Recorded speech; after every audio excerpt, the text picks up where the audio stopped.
Welcome to the Fast Five by Fear and Greed. I'm Michael Thompson, and good morning, Sean Aylmer.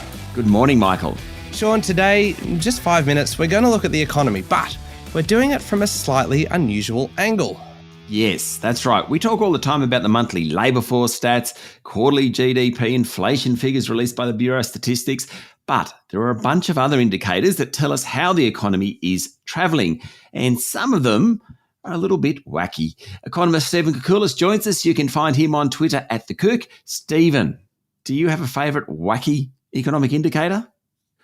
I do, and it's it's a new favourite because our friends at the Reserve Bank late last year put out this research paper on how to measure financial stress.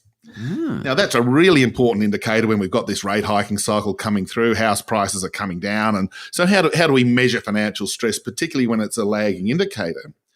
And the Reserve Bank, in their wisdom, started looking at Google searches for negative things to do with financial stress and social media. Twitter, for example, how many times people mentioned loan arrears or mortgage increases or defaults and these sorts of things. And they came up with some sort of measure that says that if you look at the Google count on bankruptcy, fear of bankruptcy, credit problems, you actually had a fairly good indicator that there was financial stress occurring in the community.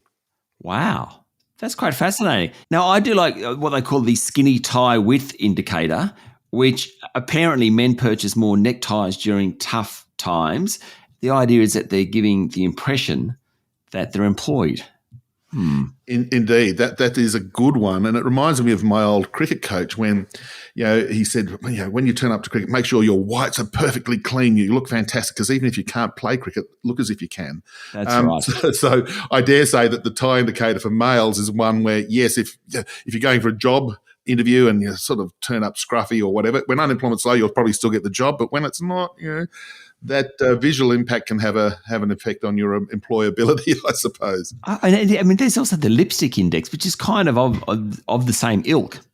It is of the same ilk. You've got to look good, and and it does matter. When you turn up to an interview, you have a shower, you put on a nice shirt at the very least, and for women, you wear the nice lippy and you look good so that you're more inclined to be getting an interview, and then you pass the sort of another test that does matter for a potential employer, whether you're going to get the job or not. Now, the Economist's Big Mac Index may sound somewhat trite, but it's kind of a bit of a tried and true index over many, many years. Yes, the economists look at the price of a Big Mac in various countries to try to work out the fair value for particular exchange rates, because a Big Mac's the same wherever you buy it, whether you buy it in Australia or Taiwan or the UK or South Sudan or wherever it is. And they work out the price in US dollar terms using the local currency as the benchmark. And where it's obvious that a Big Mac is very expensive in US dollar terms, it suggests that the currency is massively overvalued and vice versa. So it's actually one of these nice little indicators that the Economist magazine trot out every 6 months or so to work out which currencies are overvalued, undervalued, using the price of a Big Mac as a benchmark. In the old days, we had the gold standard. Yeah. Now we might have the Big Mac standard for assessing currencies. I mean, I'm not sure whether this story is true, but Big Mac there was a Reserve Bank governor called Ian Macfarlane, kind of the Big Mac. And the story goes that he used to be in his Martin Place headquarters and watch container ships come in and out of the harbour, Sydney Harbour. And depending on how weighed down, he'd get an idea on the economy. I'm not sure whether it's true, but it's a good tale. Wouldn't you agree? It's a very good tale, and it reminds me of another one, which is, for anyone who's driven between Melbourne and Sydney, the Marulan truck stop. It's a similar thing to Mr. McFarlane's number of ships and how low in the water they are, but trucks have to stop there for safety reasons and get weighed and checked out on what they're carrying, for example.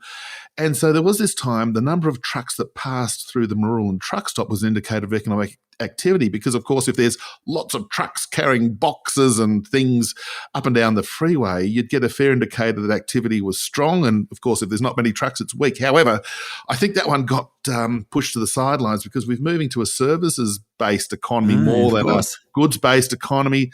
So that one might have faded along with Mr. McFarlane's the level of the waterline on the ships. Waterline, correct. So maybe we'll go back to the Reserve Bank's Twitter feed, do you reckon? The Twitter feed, when people are sort of saying things are gloomy, or they're searching for these, very unpleasant sort of things on Google for, crisis and losses and money problems, it's an indicator that there's financial stress. Well, I'll keep an eye on it. Thank you, Stephen, for talking to Fear and Greed. Thank you, Sean. That was economist Stephen Koukoulas. Find him at thecook.com.